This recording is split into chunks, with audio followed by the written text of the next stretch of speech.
நீங்கள் பார்த்துக் கொண்டிருப்பது உங்கள் விஜய். நீ என்ன அவமானப்படுத்தினாலும் பரவாயில்ல,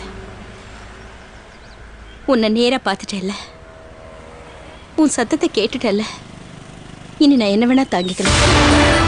ஓ, அந்த அளவுக்கு நீங்க பக்குவப்பட்டீங்களோ? ஆமாமா, அவமானப்படுறது ஒண்ணும் உங்களுக்கு புதுசு இல்லையே. ஒரு கொலை கேஸ்ல ஜெயிலுக்கு போயிட்டு வந்த ஆள் தானே நீங்க. ஏன் இப்படி பேசிட்டு இருக்க? யாரா இருந்தாலும் மரியாதை கொடுக்கணும்னு சொல்லியிருக்கேன்ல. மரியாதை தெரியாதவங்க வளர்த்த பொண்ணு தானேனா, அப்படிதான் நடந்துக்க முடியும். அது அப்போ. இப்ப நீ ஒரு மரியாதையான குடும்பத்தை சேர்ந்தவ. யாரா இருந்தாலும் மரியாதை கொடுக்க கத்துக்கணும். ஏன்னா நீ என் பொண்டாட்டி.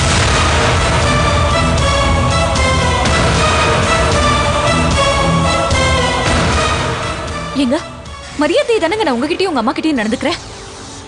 இல்லன்னு உங்களால சொல்ல முடியுமா? தேவையில்லாம ஒரு வார்த்தை நான் உங்களை எதிர்த்து பேசிருப்பேனா?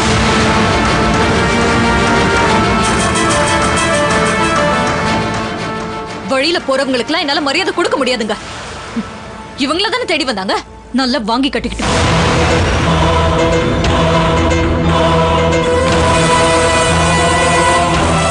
இவங்க பொண்ணு வீட்டுல வழி மேல விழி வச்சு காத்துட்டு இருப்பா.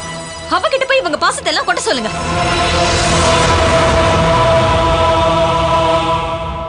பெத்த பொண்ணுன்னு கூட பார்க்காம வீட்டை விட்டு துரத்தி இப்ப பாசம் காமிக்கிற மாதிரி நடிக்கிறாங்க. நான் இந்த உலகத்திலே வெறுக்கிற முதல் ஆளு இவங்கதான்.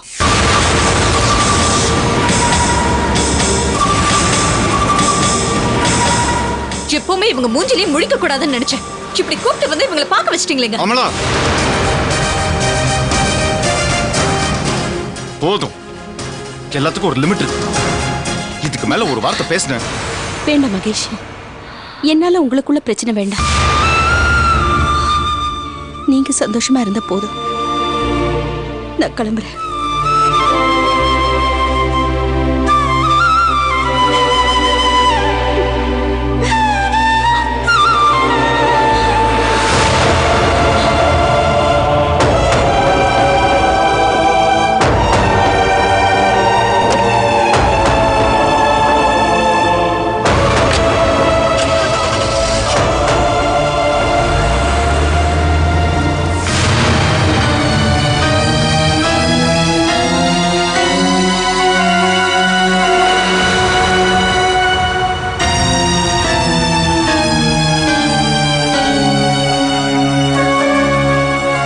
வண்டியில இருக்கு.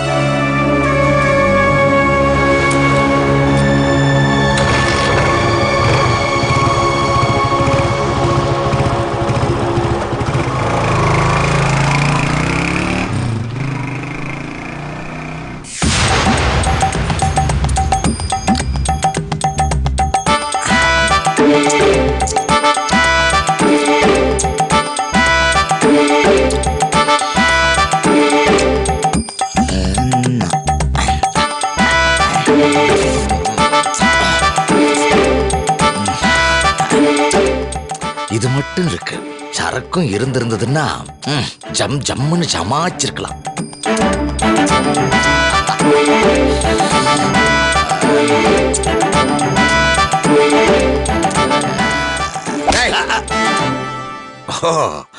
வந்துட்டீங்களா சாமி? என்னடா இது, நடுவீட்டுல வந்து மல்லாந்து படுத்து கிடக்க? சாமி, உடம்பெல்லாம் ரொம்ப வலி, அதான் படுத்துட்டேன். அம்மாகிட்ட காஃபி போட சொன்னேன், போட்டுக்கிட்டு இருக்காங்க. ஏன் மொட்டை, இந்த காபி வந்தாச்சு. சாமி, கொஞ்சம் தடுங்களேன். நீயே போய் எடுத்துக்கடா. சரி, நானே எடுத்துக்கிறேன்.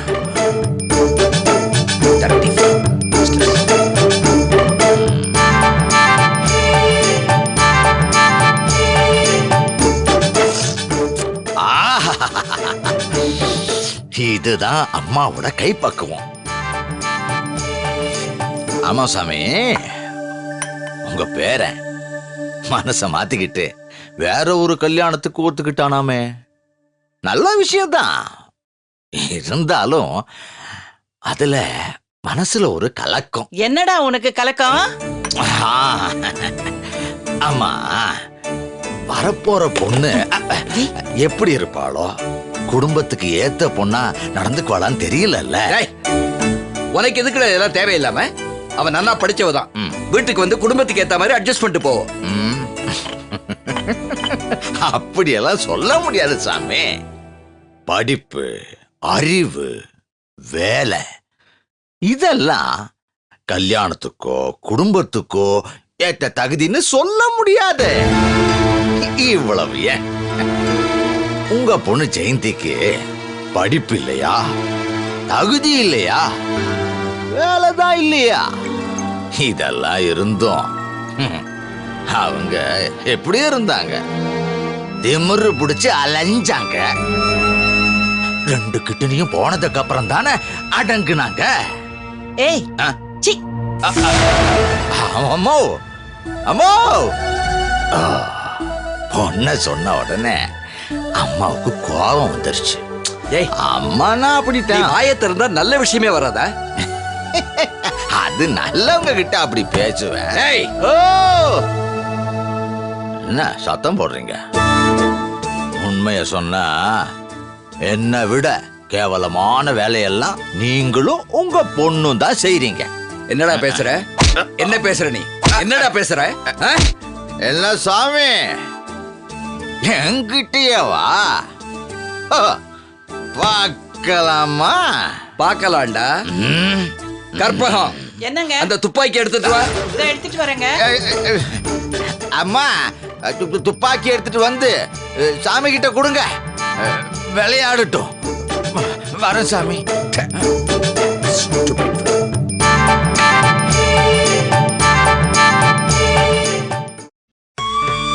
இந்தாங்க, நாங்க 3 பேரும் இங்க வந்து கூப்பிடுறதா தான் இருந்தோம். ஆனா ஜெயந்தி என் கூட இங்க வந்தான்னா அமலா அவன் மனசு புண்படுற மாதிரி ஏதாவது பேசுவா. அப்புறம் திரும்பி என் கூட ஜெயந்தி வரும்போது அழுதுகிட்டே வருவா. அதனாலதான் மாப்பிள்ள நான் யாரையும் கூட்டிட்டு வரல. நான் அமலா கிட்ட எவ்வளோ பேசி பார்த்துட்டேன் சார். ஆனால் அவன் மேலே உட்காந்துட்டு இருக்கா. கீழே இறங்கி வர மாதிரி தெரியல. அவ வரலன்னா என்ன மாப்பிள்ள, நானே போய் அவளை பார்க்கறேன்.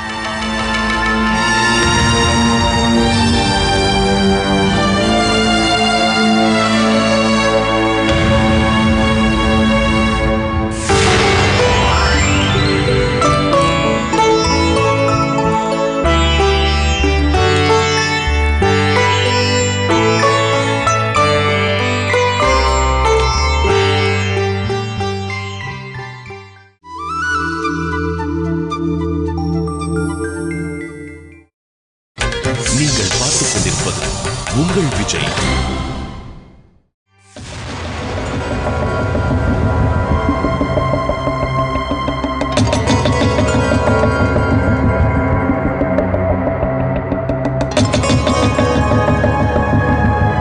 அமலா,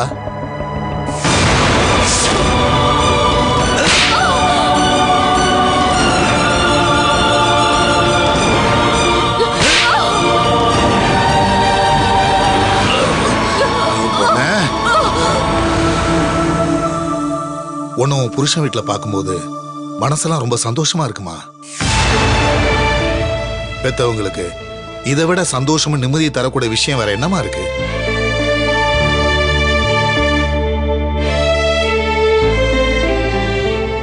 அப்புறம் நீ ஆசைப்பட்டபடியே உன் தம்பி அருணோட கல்யாணம் நடக்க போதுமா?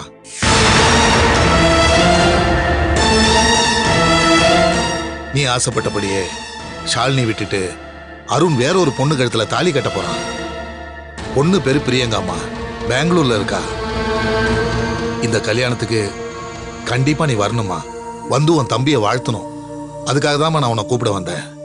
நீ, மாப்பிள்ள, உன் மாமியாரு 3 பேருமே முத நாளே வந்துடணும்.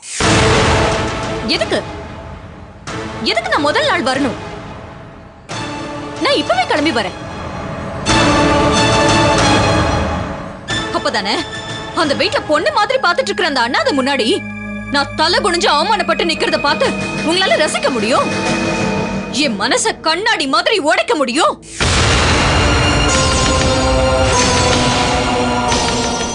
அதுக்காக தானே அங்க உங்க ப்ரொஃபசர் வெயிட் பண்ணிட்டு இருக்காங்க. இதெல்லாம் எதிர்பார்த்து தாமா வந்தேன். ஆனா ஒண்ணு மட்டும் புரிஞ்சுக்கோ, நானும் உன் அம்மாவும் உங்ககிட்ட அப்படி நடந்துகிட்டது உன் நல்லதுக்கு தாமா. ரொம்ப நல்ல நல்லதா போச்சு. இந்த வீட்ல நான் இப்போ நல்ல மருமகளா அமைதியா வாழ்க்கையை நடத்திக்கிட்டு இருக்கேன். தெருவுல போற யாரோ ஒரு அனாதைக்காக என்னை வீட்டை விட்டு துரத்தி விட்ட யாரும் எந்த உறவு சொல்லி என்னை இங்க பார்க்க வர வேண்டாம். யாரு முகத்தை பார்க்கறதுக்கு எனக்கு பிடிக்கல.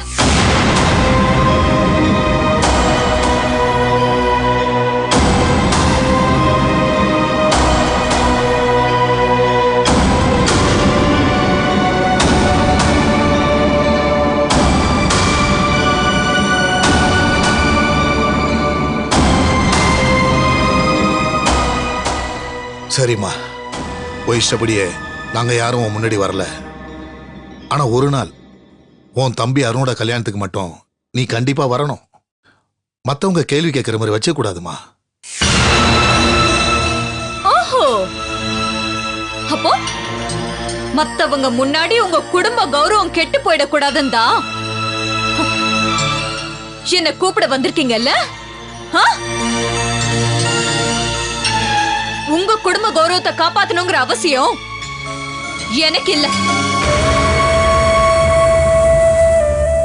கல்யாணத்துக்கு வந்திருக்கிறவங்க எல்லார்கிட்டயும் உங்க பொண்ணு, அதான் மாப்பிள்ளையோட அக்கா செத்து போயிட்டான்னு சொல்லிடுங்க.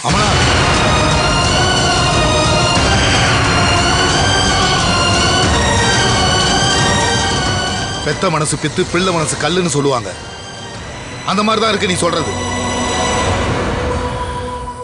மாடி, நீ அப்படி பேசலாம், நாங்க அப்படி பேச முடியாது.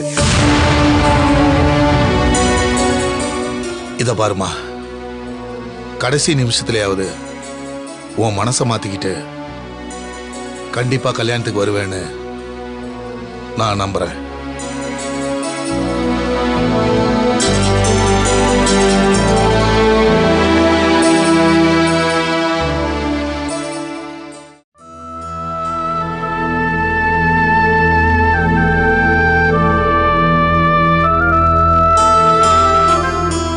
நான் சொல்ல வேண்டியதை சொல்லிட்டேன் மாப்ள.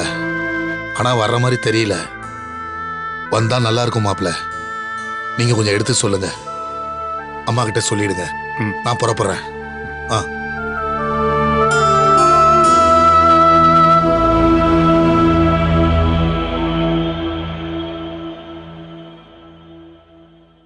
என்ன அமலா, பாவம் உங்க நான் சொல்ல வேண்டியது எல்லாமே அவர்கிட்ட சொல்லிட்டேன். ஏற்கனவே இதை பத்தி உங்ககிட்டயே சொல்லிருக்கேன். இதுக்கு மேல இதை பத்தி எந்த ஆர்குமெண்ட்டும் பண்ணாதீங்க. அமலா, வீட்டுக்கு வந்தது யாரோ ஒரு விருந்தாளி கிடையாது, உங்க அப்பா. பாவம், அட்லீஸ்ட் அவருக்கு மரியாதையாவது கொடுத்து பேசியிருக்கலாம்.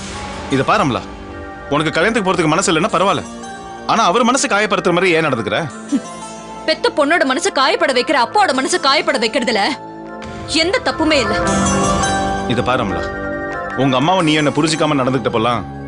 கேர்னல் மாதிரியே இந்த வீட்டில் என்ன புரிஞ்சுக்கிட்டு மாப்பிள்ளைங்கிற மரியாதை கொடுத்தது உங்க அப்பா மட்டும்தான். அவர் என் வீட்டுக்கு வந்து இப்படி மனசு கஷ்டப்பட்டு போறது எனக்கு மனசு கஷ்டமா இருக்கு. அதுக்காக என்னால ஒண்ணும் பண்ண முடியாதுங்க. வேணும்னா நீங்க வேணா ஒண்ணு பண்ணுங்க. அவரை சந்தோஷப்பட வைக்கிறதுக்காக ஒரு வாரத்துக்கு முன்னாடி அந்த கல்யாணத்துல போய் கலந்துக்கோங்க. வீட்டோட மூத்த மருமகனா அந்த கல்யாணத்தை முன்ன நின்னு நடத்துவீங்க. இதுல எனக்கு எந்த அப்ஜெக்ஷனும் இல்ல. ரொம்ப பிடிவாதம் பிடிக்காது. அருண் கல்யாணத்தன்னைக்கு நீ என் பக்கத்துல நிப்ப.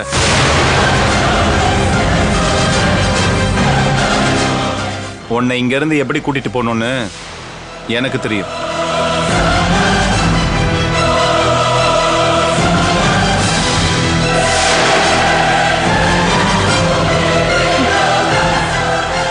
நீங்க அப்படி ஒரு முடிவுக்கு வந்துட்டீங்கன்னா என்னோட முடிவையும் கேட்டுக்கோங்க. உங்க மச்சான் கல்யாணத்துக்கு நான் வரேன். ஆனா அந்த கல்யாண மாப்பிள்ளை பொண்ணுக்கு அட்சதை போடுறதுக்கு முன்னாடி அதே கையால எனக்கு வாய்க்கரிசி போட வேண்டியது வரும்.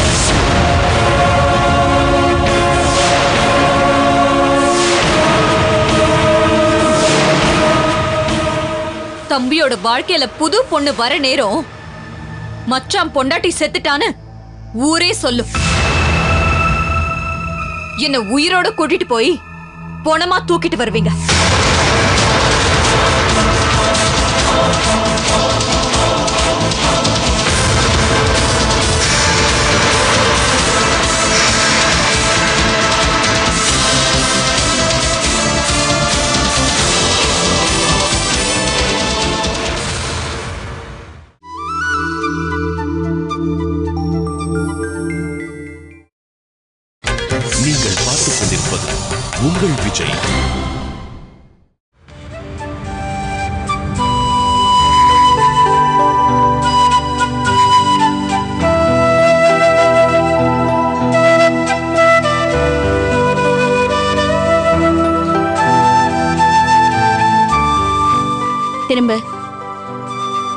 அருணோட கல்யாணம் முடிஞ்சதும் முதல் வேலையா உனக்கு ஒரு மாப்பிள்ளை பார்க்கணும். இப்ப என்னோட கல்யாணத்துக்கு என்னமா அவசரம்? முதல்ல அருணோட கல்யாணம் நல்லபடியா முடியட்டும். அம்மா, நான் போய் என் ஃப்ரெண்ட்ஸுக்கெல்லாம் இன்விடேஷன் கொடுத்துட்டு வந்துடுறேன். சரிப்பா, இத பாரு, வெயில் எல்லாம் சுத்தாத. கல்யாண மாப்பிள்ளை நீ சீக்கிரம் வந்துரு. சரி, அப்பா எங்க போயிருக்காரு? அக்காவையும் மாமாவையும் கல்யாணத்துக்கு இன்வைட் பண்ண போயிருக்காரு. அமலா எப்படி ரியாக்ட் பண்ணுவாளோன்னு சொல்ல முடியலப்பா.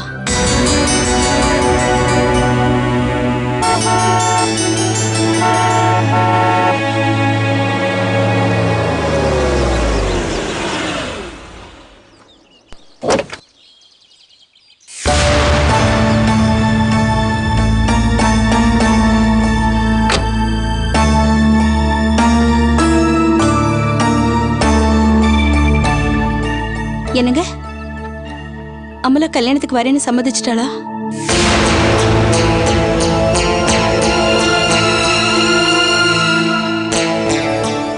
என்னங்க, நான் கேட்டுக்கிட்டே இருக்கேன், நீங்க சும்மா இருக்கீங்க. ஏமா, அப்பா முகத்தை பார்த்தா தெரியலையா அங்க என்ன நடந்திருக்கும்னு?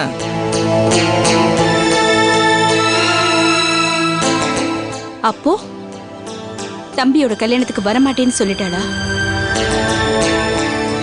அவ எடுத்த முடிவுல ரொம்ப உறுதியா இருக்கா.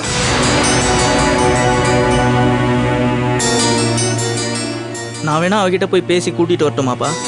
வேண்டாம் அருண், நீ போனீன்னா உன்கிட்ட இன்னும் மோசமா நடந்துக்குவா.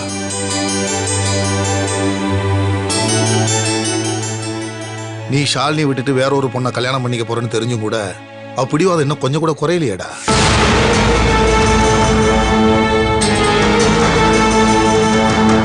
கல்யாணத்துக்கு வரவங்கலாம் நம்ம பொண்ணு எங்கன்னு நம்ம கிட்ட கேட்கணும். அதை கேட்டு நம்ம அவமானப்பட்டு நிக்கணும். இந்த எண்ணம் தான் அவன் மனசு பூரா இருக்கு.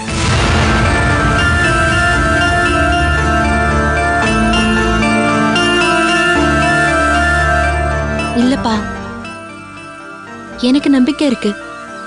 கடைசி நேரத்துலயாவது அமலா அண்ணி கண்டிப்பா கல்யாணத்துக்கு வருவாங்க. இல்ல ஷாலினி, அவ குணம் எனக்கு நல்லா தெரியும். அவ என் பொண்ணாச்சே, கண்டிப்பா வரமாட்டா. இந்த கல்யாணத்துக்கு மட்டும் இல்ல, இந்த வீட்டுல யாரும் செத்தா கூட வரமாட்டா.